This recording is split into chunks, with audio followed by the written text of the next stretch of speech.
মুর্তজা, আপনার কাছে এই বিষয়টি নিয়ে একটু জানি। যেমনটি স্যার বলছিলেন যে আসলে রাজনৈতিক বয়ান হিসেবেই তো বেশি উপস্থাপন করা হয়েছে, বিকৃত করা হয়েছে, এমনকি পাঠ্যপুস্তকেও সেটি আসলে প্রতিষ্ঠা করার চেষ্টা করা হয়েছে। সব থেকে ভয়ঙ্কর যে ব্যাপারটি, যে যার জন্য আমরা দেখেছি এক প্রজন্ম থেকে আরেক প্রজন্মের মধ্যে ইতিহাস নিয়ে একটা ব্যাপক ফারাক পরিলক্ষিত হয়েছে। এই বিকৃতিগুলো আসলে কেন?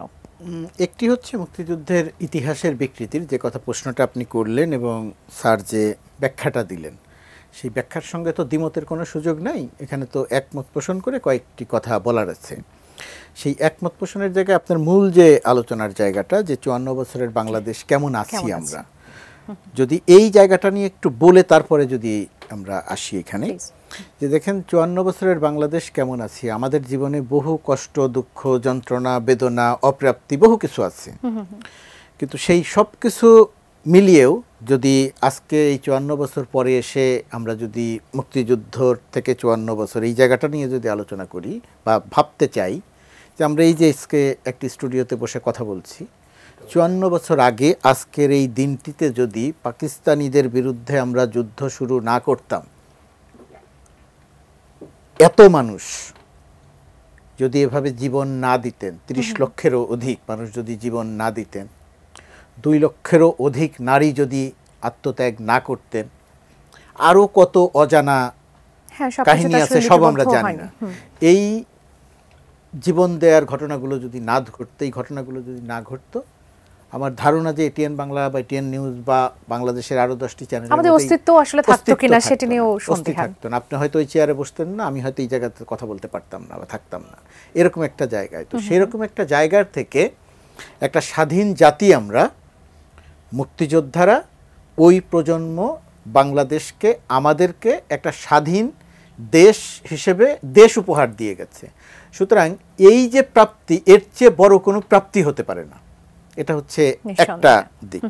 সেই দিক দিয়ে আমাদের দুঃখ কষ্ট থাকা সত্ত্বেও আমরা আসলে ভালো আছি, বহু অপ্রাপ্তি আছে আমাদের, ভালো আছি। এর নানাবিধ ব্যাখ্যা আছে। আর সরাসরি যদি আপনার এই জায়গাটাতে আসি, যে ইতিহাস বিকৃতি, ইতিহাস বিকৃতি ১৯৭১ সালের পর থেকে এই ২০২৫ সাল পর্যন্ত কম বেশি ইতিহাস বিকৃতির ঘটনা প্রায় সব জায়গাতেই ঘটেছে।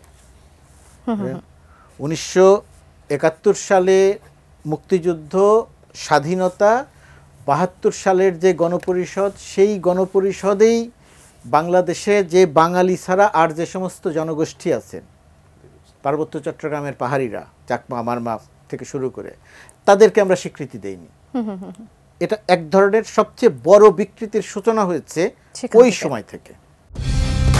কালার এক্সপার্ট, জর্জ স্যাপ এবং মাইল্ড অন হ্যান্ডস টেকনোলজি সমৃদ্ধ অরিক্স ক্রিস্টাল ওয়াশ আপনার লন্ড্রি এক্সপার্ট। তার পরবর্তীতে এই যে একটু অধ্যাপক মানুষ, তিনি খুব সুন্দর করে মার্জিত ভাষায় বলেছেন যে এক ব্যক্তিকে উপস্থাপন করা। যে ব্যক্তির কথা বলা হচ্ছে সেই ব্যক্তি ইতিহাসের খুব গুরুত্বপূর্ণ মানুষ, শেখ মুজিবুর রহমান। তাকে অস্বীকার করার কোনো সুযোগ নেই। ইতিহাস যেভাবেই লেখা হোক না কেন, যত নির্মোহভাবেই লেখা হোক না কেন, তিনি সবসময় গুরুত্বপূর্ণ একটি জায়গাতেই থাকতেন। এখনো যে এত বিকৃতি, এখনো যে এত কিছু হয়ে যাচ্ছে, তিনি একটা গুরুত্বপূর্ণ জায়গাতেই থাকবেন। কিন্তু এই যুদ্ধকে কেন্দ্র করে, একটা স্বাধীন জাতির, একটা স্বাধীন দেশের উদ্ভাবনকে কেন্দ্র করে আরও বহু মানুষের সম্পৃক্ততা ছিল, বহু দল মত মানুষ এক জায়গায় হয়েছিল। শুধুমাত্র যে শেখ মুজিবের আহ্বানায় হয়েছিল সেটা নয়, নিশ্চয়ই আহ্বানটা একটা গুরুত্বপূর্ণ ব্যাপার ছিল। তার নিজের ভেতরের তাগিদ থেকে, ওই যে গ্রামের যে কৃষকের যে আমরা ছবি দেখি, খালি গায়ে লুঙ্গি পরা, এই রকম মোটা পেশি, তার কাঁধে একটা ঝোলা, হাতে একটা রাইফেল, ও নিজের তাগিদে মুক্তিযুদ্ধে ঝাঁপিয়ে পড়েছিল। কারণ ও দেখেছিল যে পাকিস্তানিরা কিভাবে আমাদেরকে হত্যা করছে।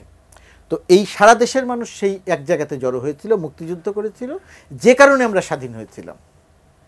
এখন এই জায়গাতে অন্য যারা ছিল, আওয়ামী লীগেই ১৫, সবসময় বিকৃতি হয়েছে, কিন্তু আওয়ামী লীগেই ১৫-১৬ বছরে ইতিহাসকে যে পরিমাণ এক ব্যক্তির এবং পারিবারিক সম্পদে পরিণত করেছে। আওয়ামী লীগ যেরকম দেশটাতে পারিবারিক সম্পদ মনে করতো, মুক্তিযুদ্ধের ইতিহাসকেও তারা পারিবারিক সম্পদে মনে করেছে, যে তারা ছাড়া আর কেউ মুক্তিযুদ্ধ না। অথচ শেখ পরিবারের খবর নিয়ে দেখেন, খোঁজ নিয়ে দেখেন, শেখ পরিবারে কিন্তু সরাসরি যোদ্ধা নেই, মুক্তিযোদ্ধা নেই, খুব কম। একজন দুইজন ছাড়া সরাসরি মুক্তিযুদ্ধ করে, আমি কাদের ছোট করছি না, আমি বলছি তারা তো সবাইকেই মুক্তিযুদ্ধের বিরোধী বলে। আমরা যখন সরকারের সমালোচনা করতাম আমাদেরকে বলা হতো আমরা মুক্তিযুদ্ধের বিরোধী। হ্যাঁ, তো ওই জায়গা থেকে বলছি যে মুক্তিযুদ্ধে আরও যাদের অবদান ছিলেন, সেক্টর কমান্ডার যে অবদান ছিলেন, কারণ জিয়াউর রহমানের মতো একজন মানুষ, শহীদ রাষ্ট্রপতি জিয়াউর রহমান, আমি বিএনপি করি না, বিএনপির প্রশংসা করাও আমার দায়িত্ব না, আওয়ামী লীগের সমালোচনা করাও আমার দায়িত্ব না, কিন্তু জিয়াউর রহমান একটা সেক্টরের কমান্ডার, সরাসরি নিজে যুদ্ধ করেছেন, জেড ফোর্সের অধিনায়ক, সরাসরি নিজে যুদ্ধ করেছেন। বাংলাদেশ যদি স্বাধীন না হতো নিশ্চিত জিয়াউর রহমান এবং জিয়াউর রহমানের মতো আরও বহু সৈনিকের নিশ্চিত ফাঁসি হতো, নিঃসন্দেহে। তাদেরকে আমরা বলতে চেয়েছি পাকিস্তানের অনুচর। তো এই যে আওয়ামী লীগ যে প্রক্রিয়াতে বিকৃতি করেছে, আওয়ামী লীগ যে প্রক্রিয়াতে মুক্তিযুদ্ধের ইতিহাসটাকে দূষিত করেছে, বাংলাদেশের ইতিহাসে আর কেউ এই প্রক্রিয়ার দূষণ করে নাই মুক্তিযুদ্ধের ইতিহাসকে, একক সম্পদে কেউ পরিণত করতে চায়নি। অন্যরা কি করেছে, একটা সাইড হয়তো অফ করে রেখেছে, হয়তো সেই সাইডটা তারা সামনে আনতে চায়নি, এটা ঠিক নয়, এটাও অপরাধ। কিন্তু আওয়ামী লীগ একটা সাইড শুধু অফ করা নয়, তারা নিজেদেরকে এককভাবে দাঁড় করিয়ে অন্য সব কিছুকে মুক্তিযুদ্ধের বিরোধী শক্তি হিসেবে দেখানোর চেষ্টা করেছে। তো এই যে অপরাধ, এই যে বিকৃতি, এই বিকৃতি তো করে গেছে একটা লম্বা সময় ধরে। এই লম্বা সময়ের বিকৃতি এখনকার যে সরকার আছে, এই সরকার যদি আন্তরিকভাবে একটা নির্মোহ ইতিহাস লিখতে চায় এবং পরবর্তীতে যারা ক্ষমতায় আসবেন তারা যদি ইতিহাস থেকে কিছুটা শিক্ষা নেন, শিক্ষা নিয়ে যদি একটা নির্মোহ ইতিহাসের জায়গাতে থাকেন, আমার ধারণা যে এর থেকে বের হয়ে আসতে